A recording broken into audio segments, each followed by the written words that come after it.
This week's Torah portion is called Eikev. It's the third portion in the book of Deuteronomy. It's a continuation of the lessons that Moses is giving the Jewish people as they were poised to go into the land of Israel. They have journeyed for 40 years through the desert. They are about to go into the land without Moses. So Moses is speaking to the people, telling them everything that they need to know. So what I want to pull out from this week's Torah portion is the lesson that Moses teaches them, that there will be something that will challenge them. And what will challenge them is when they are blessed with abundance and they are blessed with abundant crops and they have all these beautiful species of the land of Israel, the land flowing with milk and honey, that it will be possible for them to forget God and to think that it's all their efforts that bring about their wealth and their abundance. And what Moses is saying is, don't forget God. Don't get arrogant that you take God out of the picture. God is involved in your lives, but it's a different way. When you were in the desert, every day manna fell from heaven. It was a miraculous food that fell every day, a portion, exactly what the people needed for that day. Nothing was held over for the next day. So they didn't accumulate their food. They were given the right amount of food every single day, teaching them that God was sustaining them every single day. So now when you go into the land, Jewish people, you're going to have to plant the seeds and you're going to have to grow the seeds and you're going to have to reap and all the different steps to create the food. And you could think that it's all you. It's you that's doing this. And Moses is saying, don't forget God. God is giving you strength. God is giving you your life. God is giving you wealth and health. So don't forget God.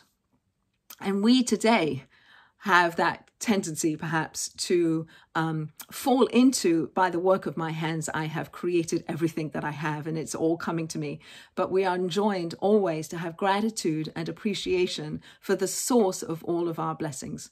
So, for instance, when we eat, we have a formulaic blessing that we say, but it encapsulated a lot of these teachings. So we say, Baruch atah Hashem.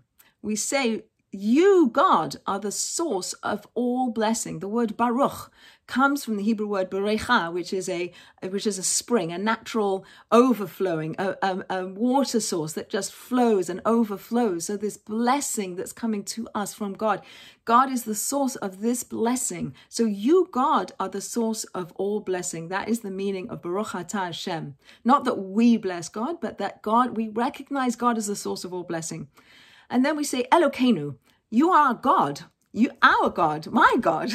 I'm in relationship to God. I have a piece of God in me. I'm connected intimately with God. I have this relationship that is intimate and close and loving and so on. And so I have to remind myself, Elokeinu, you're my God.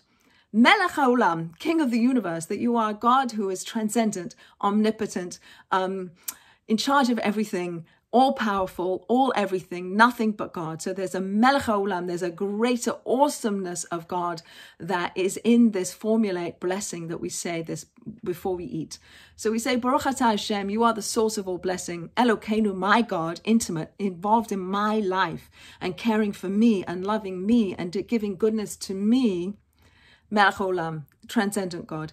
So when Moses continues to say to the people to fear God, Melech HaOlam, awesomeness of God. There's an awesomeness of God because God is so transcendent and so beyond our ability to understand and know. There's something way beyond anything that we can ever understand. And look, that's the awesomeness of God, the fear of God, that we should go in God's ways, that we should love God. God's our God, gives us our tailor-made gifts, our health, our wealth, our strength, whatever it is that we're blessed with, our families, so that we can be in relationship to God with all of our heart and all of our soul. So in this formula that the rabbis have instituted for us to say, we're saying all of these things. I have gratitude and appreciation for where the blessings come from. It's an intimate relationship I have with the divine, and it's also transcendent and magnificent and awesome and all-powerful. So all of that's wrapped in, and you are the source of the fruit from the trees and from the vegetables in the ground and from the grapes on the vine and from all the food. Everything I have is sourced back to God.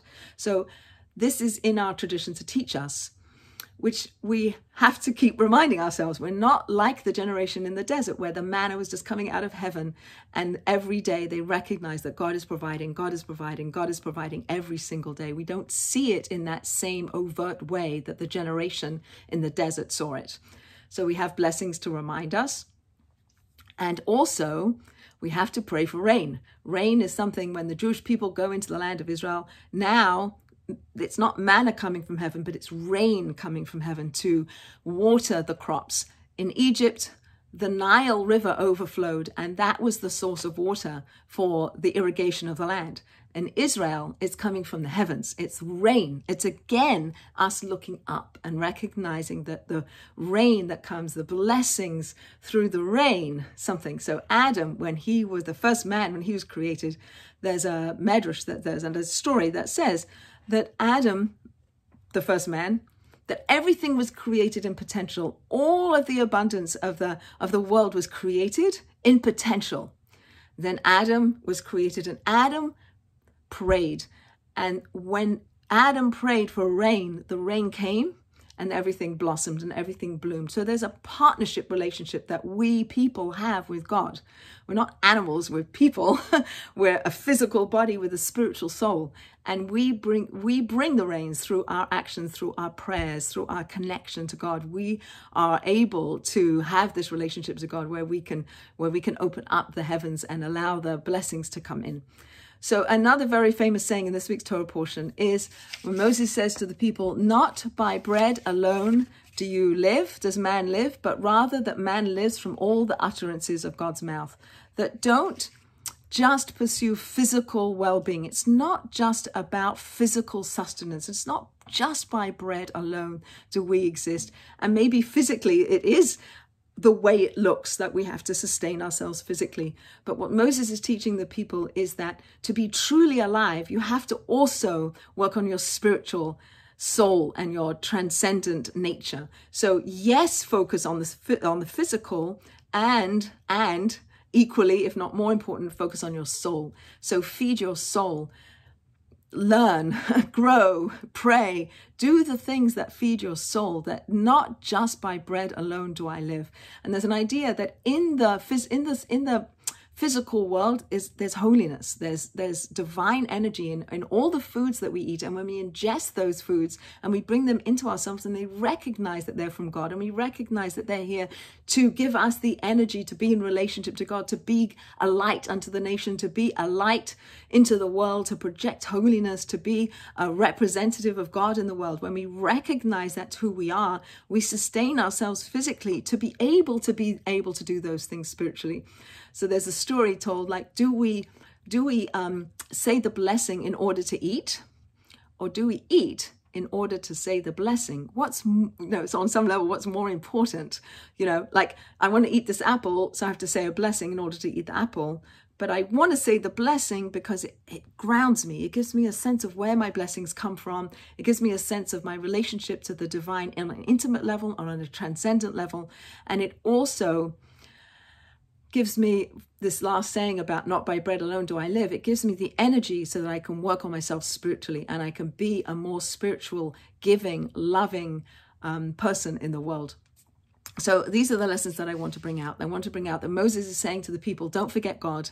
Don't be arrogant. Don't think it's all you, that there's God is still immanent. God is definitely transcendent, but also it's definitely immanent, that God is involved in our lives. God is the source of all of the abundance in the world. All of our blessings is sourced back to God. And God is only good and only giving. And we have to open up our hearts. We have to recognize God, look for God, see God, have a relationship with God, have fear of God in the sense of awesomeness of God, have a relationship where we love God and we're connected to God. And these are the things that Moses is teaching the Jewish people as they go into the land of Israel. And these are the things that we remind ourselves of as we read the Torah portions year after year. They're timeless messages of how to be in the world and how to live the fullest lives that we can lead.